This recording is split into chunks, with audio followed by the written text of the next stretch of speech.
Muy buenas noches, República Dominicana. Bienvenidos a esta nueva entrega de El Repaso correspondiente a este fin de semana. Como siempre, Lucia Raya, Maxi Mansueta e Israel Figueroa estamos con ustedes para presentarles la actualidad nacional e internacional en un espacio que usted no puede perderse. Esta ha sido indiscutiblemente la semana de los debates presidenciales.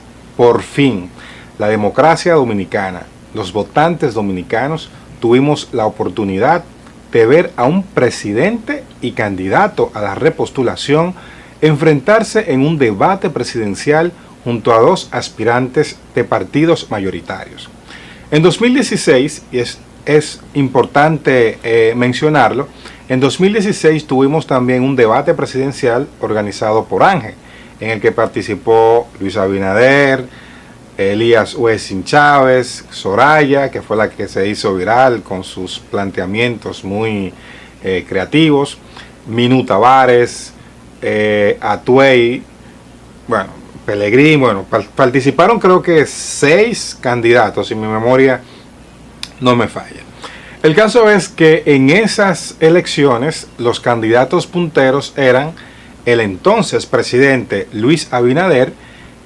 el entonces presidente Danilo Medina del Partido de la Liberación Dominicana, que estaba muy alto en las encuestas, y en un lejanísimo segundo lugar estaba Luis Abinader. Entonces, asistir a un debate presidencial en donde estuviera el segundo, que marcaba un 30 y tanto %, y los otros que marcaban 1, 0.10, 0.4, 0.8, 0. Qué sé yo cuánto, ninguno llegaba a 1. Eso como que no tenía mucho gusto, no daba sustancia, no daba interés verlo. Siempre el debate que interesaba era, y el entonces candidato Luis Abinader siempre llamaba al entonces presidente Danilo Medina a asistir a un debate, pero en aquella ocasión, recuerden, el Partido de la Liberación Dominicana aprobó en su comité político impedir que todos los candidatos fueran a debate, y por vía de consecuencia entonces el entonces presidente Medina y los demás candidatos del PLD no fueron. Entonces, si seguimos remontando, en el 12 no hubo tampoco debate presidencial. Lo que se hacía en aquella época, y era más o menos equivalente, era la exposición en la ARD, donde el mismo día los dos candidatos exponían sus puntos de vista. También a nivel de medios de comunicación era un encuentro que hacía el Grupo Corripio, y participaba los candidatos Danilo Medina, el candidato del PRD en ese momento, Hipólito Mejía, planteaban sus puntos de vista, y para la población era como lo más cercano a un debate, porque se le hacían las mismas preguntas, pero había un día de diferencia. El lunes le tocaba al otro y el martes daba el siguiente, no era en el mismo escenario. Y ya saben ustedes que para 2008, cuando el entonces candidato presidencial Miguel Vargas Maldonado por el Partido de la Liberación Dominicana solicita un debate, el entonces presidente Leonel Fernández dice que no, porque aquí no había en ese momento, afortunadamente ya no había capacidad para debatir, no se podía debatir. Entonces, si no había capacidad para conceptualizar, no había por qué ir a un debate, y tampoco ese año hubo debate. Para 2004 tampoco tuvimos debate. El entonces candidato presidencial Leonel Fernández estaba dispuesto, pero el entonces presidente de la República y candidato a la misma posición, Hipólito Mejía, no fue y no se organizó. Para el año 2000, siendo Leonel Fernández presidente, los candidatos presidenciales, el entonces candidato presidencial PLDista Danilo Medina sí desafiaba en sus apariciones públicas a un debate al entonces candidato del PRD, Hipólito Mejía. Pero aquí había la cultura de que el que estaba arriba no debatía. Y en ese momento quien estaba encabezando las encuestas y las mediciones de favorabilidad era Hipólito Mejía y por ende no, ese año tampoco hubo debate presidencial. Luego, en el 96, el entonces candidato presidencial Leonel Fernández, en un spot publicitario que se hizo muy famoso, quería debatir porque estaba de segundo en las encuestas. En el primer lugar estaba ese coloso de la política dominicana como lo era el doctor José Francisco Peña Gómez. Hubo un spot famoso donde él los retaba a un debate presidencial, donde estaba el podium vacío y donde el candidato del PRD y líder de esa organización política, el doctor Peña Gómez, nunca respondió, no fue al debate.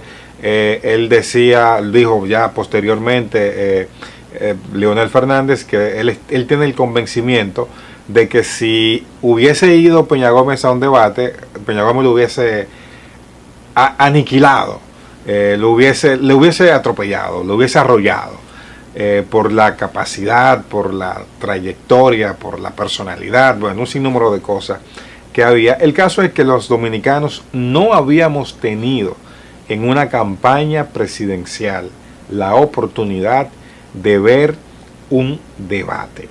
Esta vez lo tuvimos, pero también tuvimos debates a la senaduría.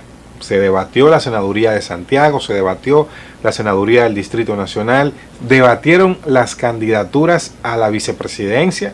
Vimos a Raquel Peña, a Ingrid Mendoza, a Zoraima Cuello, que fue para muchos la gran sorpresa de la noche, un buen manejo de cifras, de contextualizar sus puntos de vista. La vice también hizo un muy buen papel y nos dimos esta semana un banquete democrático. La población lo ha valorado, el votante lo ha valorado y estamos muy seguros de que esta cultura llegó para quedarse. Felicitamos desde este lado entonces a la ANGE, la Asociación Nacional de Jóvenes Empresarios, por su organización. Llamó mucho la atención en las redes sociales la moderación. Este debate estuvo moderado por dos muy buenos comunicadores, pero eso sí, extranjeros, Roberto Cavada y Catherine Hernández. Hicieron un muy buen trabajo. Felicidades, y el dueño de la casa es que pone sus reglas. La organización, la decisión fue de ANGE y ellos fueron los elegidos y lo hicieron muy bien. Felicidades por eso. Pero sí fue un comentario que se hizo mucho en las redes sociales ese día y posteriormente. Por supuesto, los memes que dejó esta versión del debate, memes muy jocosos donde nos muestra la jocosidad del dominicano, el buen humor en los temas más serios, y hubo una participación muy penosa que fue la de Marino Collante. Otro tema que esta semana, y así cambio de temática, tuvimos dando seguimiento fue a el dictamen en el caso Doctorcito. Es el hijo del influencer Vincent Carmona, mejor conocido como el Dr. Nastra. Fue condenado a 15 años de prisión por el asesinato de Joshua Omar Fernández.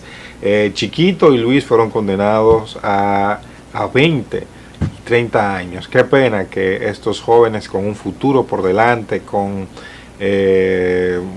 muchos deseos de echar hacia adelante, trabajar por el país con muchas oportunidades, vean su vida ahora, cómo transcurre todo, pero desde los barrotes de una prisión.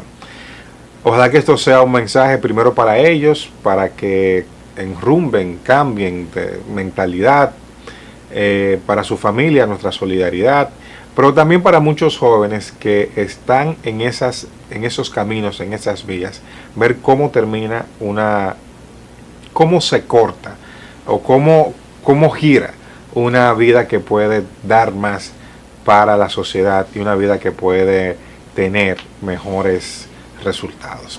Hacemos una pausa y al regreso más de El Repaso tenemos una entrevista muy interesante con el abogado y comunicador y experto en comunicación estratégica Julio Monteverde.